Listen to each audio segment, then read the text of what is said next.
अस्सलाम वालेकुम वरहमतुल्लाहि वबरकातुहू। उम्मीद है आप सब खैरियत से होंगे। आज सूरह बकरा की जो अगली आयत हैं उनका तर्जुमा और तफसीर मैं आपसे बयान करूँगी। औज़ु बिल्लाहि मिनश्शैतानिर रजीम, बिस्मिल्लाहिर्रहमानिर रहीम। इन्नल्लाहा ला यस्तहजी अन यदरिबा मसलन मा बऊदतन फमा फौकहा फअम्मल्लज़ीना आमनू फयअलमूना अन्नहुल हक्कु मिर रब्बिहिम व अम्मल्लज़ीना कफ़रू फ़यक़ूलूना माज़ा अरादल्लाहु बिहाज़ा मसला युदिल्लु बिही कसीरम व यहदी बिही कसीरा वमा युदिल्लु बिही इलल फ़ासिकीन। बेशक अल्लाह ताला नहीं शर्माता कि वो मच्छर या इससे बढ़कर किसी चीज़ मखलूक की मिसाल बयान करे।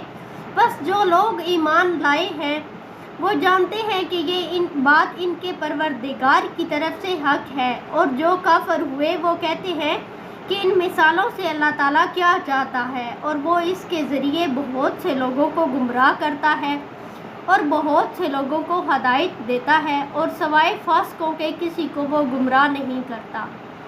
लल्लज़ीना यनकुज़ूना अहदल्लाहि मिन बअदी मीसाकिही व यक़तऊना मा अमरल्लाहु बिही अन युसला व युफ़सिदूना फिल अर्द उलाइका हुमुल खासिरून। और जो लोग अल्लाह ताला के अहद को इसके पुख्ता होने के बाद तोड़ते हैं और जिन चीज़ों को अल्लाह ने मिलाने जोड़ने का हुक्म दिया है इनको कतई करते हैं और ज़मीन में फसाद करते हैं, वही लोग नुकसान उठाने वाले हैं। अल्लाह ताला ने कुरान मजीद में मबूदाने बातला बुतों का रद्द करते हुए इनकी हैसियत और हकीकत बयान की है कि ये मामूली मखलूक मच्छर और मक्खी की तरह हैं। ये तुम्हारे आका और रब कैसे बन गए? बल्कि मक्खी और मच्छर तो फिर भी जानदार है, बुत वगैरह तो हरकत भी नहीं कर सकते। अगर इन बुतों पर मच्छर या मक्खी बैठ जाए तो ये इन्हें अपने ऊपर से उड़ा भी नहीं सकते।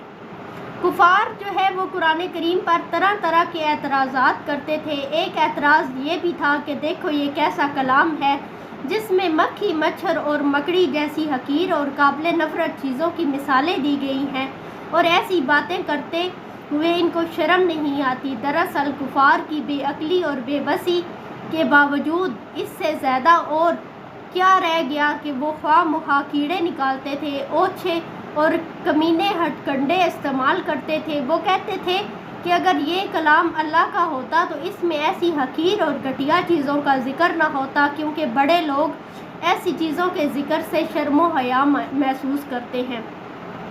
कुरान मजीद में बहुत सी बातों को मिसालों से बयान करके मौजू की वजाहत की गई है।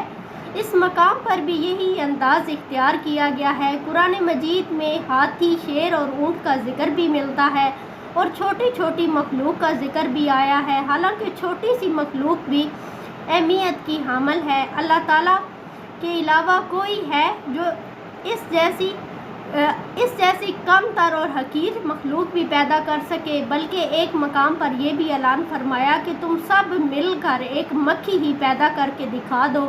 दरअसल इस किस्म की मिसालें देने का मकसद इंसानों को ये बात समझाना मकसूद है कि जिन चीज़ों को तुम खुदा मानते हो वो तो मच्छर, मक्खी और चूंटी से भी कम तर और हकीर हैं। इन्हें अल्लाह की हैसियत कैसे हासिल हो सकती है? लिहाजा किसी मुफीद चीज़ की वजाहत के लिए किसी हकीर या शर्मनाक चीज़ का जिक्र करना ना कोई ऐब है और ना ही कायल की अजमत के खिलाफ है। मोमिनीन इस किस्म की मिसालों पर मोमिनीन तो सर तस्लीमें कम कर लेते हैं। वो इस बात का एतराफ़ करते हैं कि ये सब कुछ हमारे रब की तरफ से हक है। इन मिसालों से इनके ईमान में और ज़्यादा इजाफ़ा होता है, वो इनसे हदायत पाते हैं। यही वो लोग हैं जो शरीफ उत्तबा हैं और सही बसीरत के हामिल होते हैं और अपने रब के फरमाबरदार हैं। इन मिसालों से एक दूसरा ग्रोह जो मुनकरे हक होता है मुतज़ाद रद्द अमल का इजहार करता है। ये लोग जलालत और गुमराही के दिलदादा होते हैं। इनकी फितरत में कजी और खोट भरा होता है। वो इन जैसी मिसालों से तमस्कर और मजाक उड़ाते हैं, तरह तरह के लग़्व और बेमानी एतराज़ात करते हैं। ये लोग अल्लाह और रसूल के नाफरमान होते हैं। इस तरह गुमराही और जलालत के गढ़ों में जा पड़ते हैं, और जैसा कि अल्लाह ताला का خود کا فرمان ہے کہ گمراہ تو فاسق اور فاجر ہوتے ہیں۔ آگے آیت نمبر 27 میں اللہ تعالیٰ نے فاسقین کی چند نشانیاں بیان کی ہیں۔ عہد کو توڑنا۔ اللہ تعالیٰ نے تمام انسانوں سے عالم ارواح میں جو عہد لیا کہ اس کے بعد وقتاً فوقتاً اس کی تجدید اور توثیق انبیاء کے ذریعے ہوتی رہی ہے، آخر میں حضور اکرم صلی اللہ علیہ وآلہ وسلم کے ذریعے بنی نوح انسان کو مزید یاد دلایا کہ اطاعت اور فرما برداری کا جو تم عہد کر کے آئے ہو اسے پورا کرو۔ اس قسم کی شیطانی فطرت انسان اللہ کی نافرمانی کر کے اس عہد کو توڑ دیتے ہیں۔ وہ رشتے جن کو اللہ تعالیٰ نے جوڑنے ملانے کا حکم دیا انہیں توڑتے ہیں۔ ان رشتوں میں حقوق اللہ اور حقوق العباد بھی شامل ہیں۔ اللہ کی نافرمانی اور اس کے بندوں سے پہلو تہی سے پیش آتے ہیں، آپس کے معاملات اور حقوق و فرائض سے کنارہ کش ہو جاتے ہیں، قطع رحمی کا باعث بنتے ہیں، حسن سلوک سے پیش نہیں آتے۔ جو معاشرہ اللہ سے کیے ہوئے وعدوں کی پاسداری نہ کر سکے، اللہ تعالیٰ اور بندوں کے درمیان کیے ہوئے عہد کا بھی خیال نہ رکھے، تو اس کا لازمی نتیجہ یہ ہوتا ہے کہ آپس میں انتشار، لڑائی اور جھگڑا، فساد برپا ہو جاتا ہے، عدل و انصاف ختم ہو جاتا ہے۔ اس قسم کے فاسق، نافرمان اور باغی اللہ تعالیٰ کی زمین میں فساد پھیلاتے ہیں، جس کی وجہ سے امن و سکون ختم ہو جاتا ہے۔ یہ لوگ سراسر خسارے میں ہیں، نقصان میں ہیں۔ اس خسارے کی ایک صورت تو یہ ہے کہ اطمینان قلب حاصل نہیں ہوتا، پورا معاشرہ مختلف قسم کی برائیوں اور بد اخلاقیوں میں مبتلا ہو جاتا ہے۔ یہ دنیاوی خسارہ ہے۔